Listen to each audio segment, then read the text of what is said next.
Turma, hoje eu vou falar sobre boicote. Bem-vindos a mais uma carta semanal do Instituto Mises Brasil.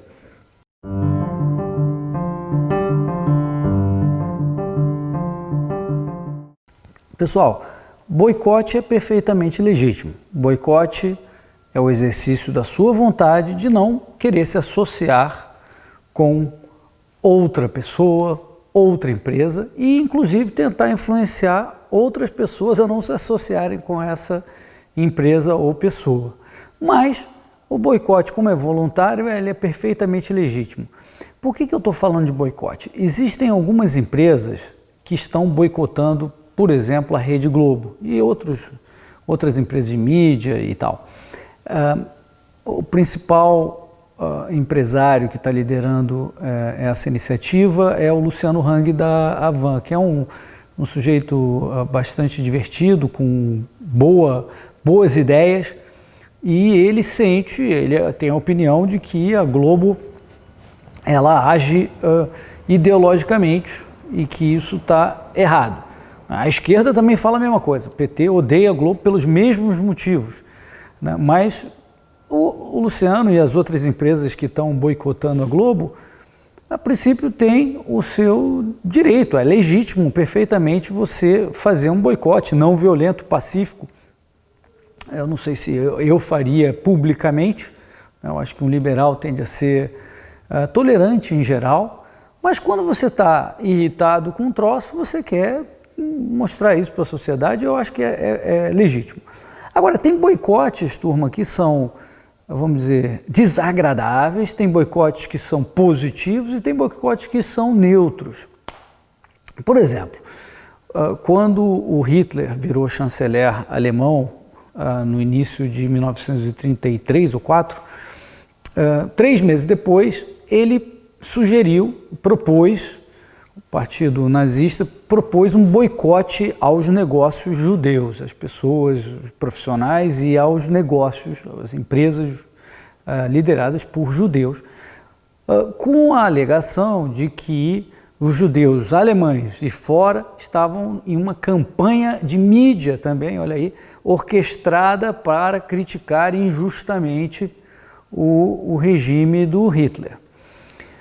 O que aconteceu ali foi que a população alemã não aderiu, mas isso, como sabemos, não impediu a catástrofe, o holocausto e o caminho até o que ocorreu, infelizmente. Mas o boicote aí, eu diria que é um boicote na classificação desagradável, que nós não aplaudiríamos em geral, esse boicote. Um outro boicote bastante positivo, para dar completamente um exemplo ao contrário, foi o caso da Rosa Parks nos Estados Unidos.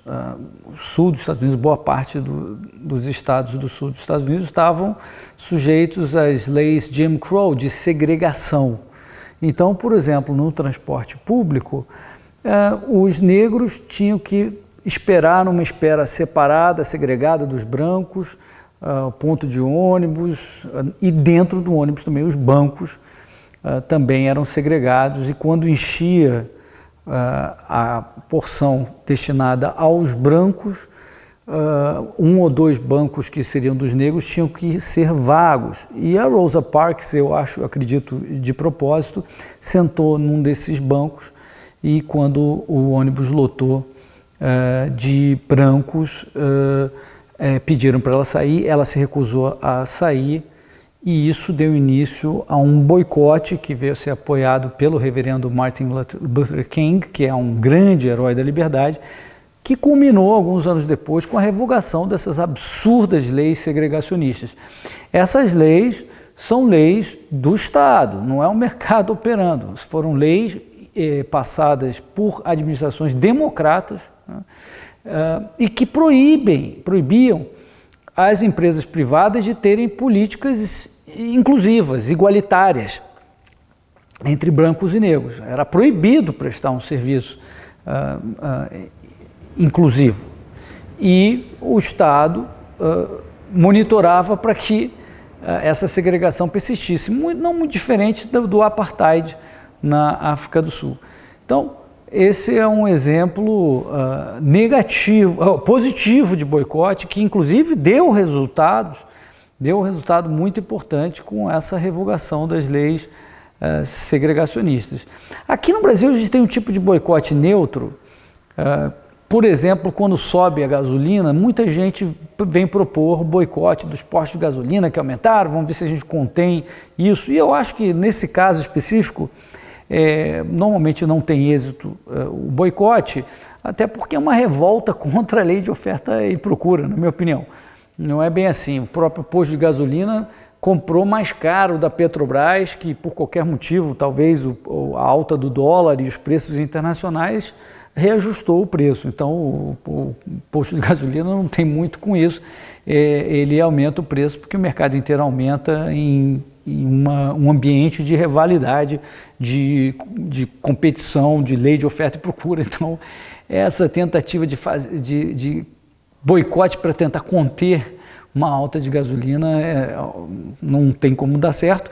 Nos Estados Unidos também, como a gente conhece no Brasil, tem o Black Friday, né? E tem um movimento de pessoas contrárias ao consumismo que propõe esse dia do não consumo, né? Que as pessoas devem se abster de comprar, mas os consumidores não estão nem aí e continuam comprando produtos bons com desconto, né? Então você vê que tem alguns boicotes que não dão resultado, que são infrutíferos, são neutros assim, nesse sentido.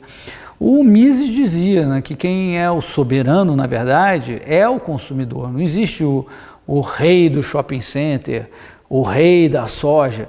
Quem é o rei é o consumidor. A gente não percebe mais o que a gente acha que é o chefe, a empresa, o empresário, que tem grande poder. Na verdade, ele está obedecendo sempre aos desejos do consumidor, salvo, óbvio, no capitalismo de compadres, onde você tem favorecimento numa simbiose com o Estado. Mas no mercado, quem manda é o consumidor. Então, é um bom recado para a gente ter em mente. O boicote não é muito diferente de como nós nos associamos com pessoas. Em geral, a gente convida para a nossa casa aquelas pessoas com as quais a gente tem uma identidade, uma admiração, um apreço, e não convidamos para a nossa casa aqueles que têm comportamentos que nós não gostamos, não admiramos. É um tipo de boicote silencioso, mas é a livre associação de pessoas, né? O boicote tem esse lado extremamente positivo, de expressar a sua vontade e a da sua propriedade, da sua casa, do que você tem, do seu dinheiro.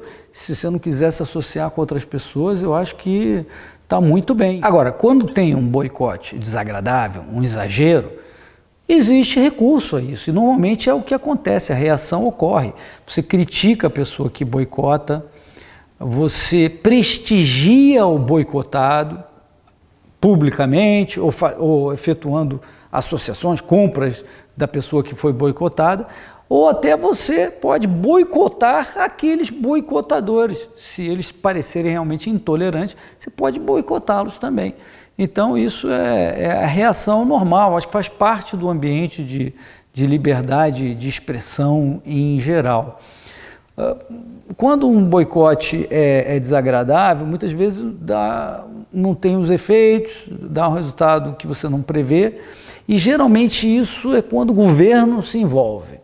Eu me lembro pequeno, quando houve as Olimpíadas de Moscou, a Rússia, a União Soviética, tinha invadido o Afeganistão, e os Estados Unidos fizeram contestações diplomáticas e outras severas, mas resolveram contaminar também o esporte, promovendo um boicote das Olimpíadas de Moscou.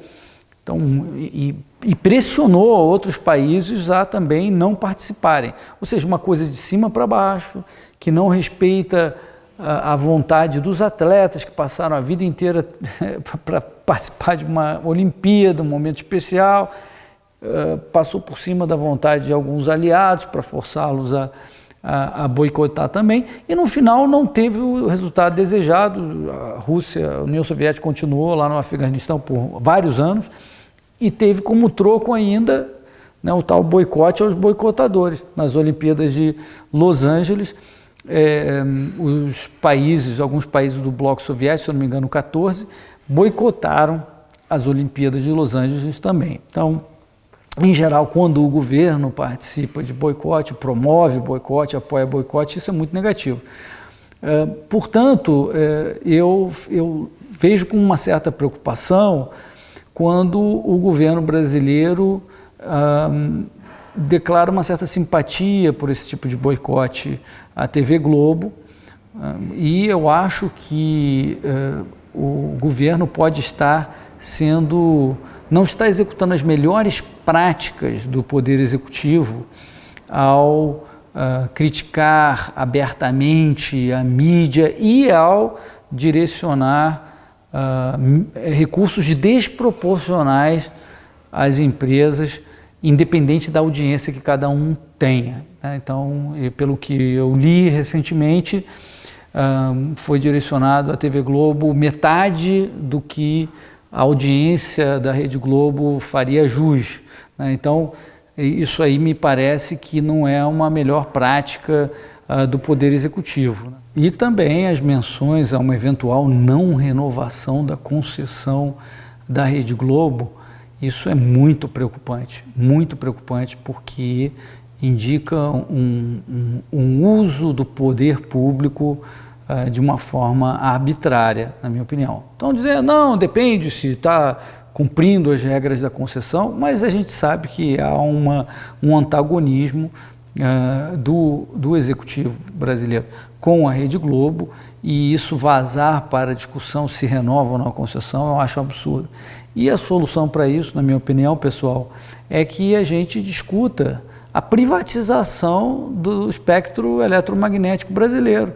Assim como as empresas de jornal, de mídia, têm suas próprias impressoras, né, têm seus próprios ativos e ninguém pode simplesmente confiscar esses ativos, salvo se tiver responsabilidade, resposta pelas irresponsabilidades eventuais que possam ter sido cometidas, mas ninguém pode falar, não, você não tem a concessão de continuar operando aí a sua gráfica, não existe isso. Isso também deveria valer para o espectro eletromagnético, ou seja, a Nova Zelândia tem uma experiência de bastante êxito de privatização de frequências, onde a propriedade privada fica com aquele sujeito que comprou aquela porção do espectro magnético e pode vender aquela porção, aquele uso daquele espectro magnético, ou seja, direito de propriedade. Eu acho que chegou a hora de nós discutirmos esse tipo de solução para que não haja uma invasão da competência do Executivo na mídia. A mídia é muito importante no Brasil, a imprensa é fundamental, é uma defesa da nossa liberdade também, uma imprensa livre e aberta. Deixo meu abraço a todos.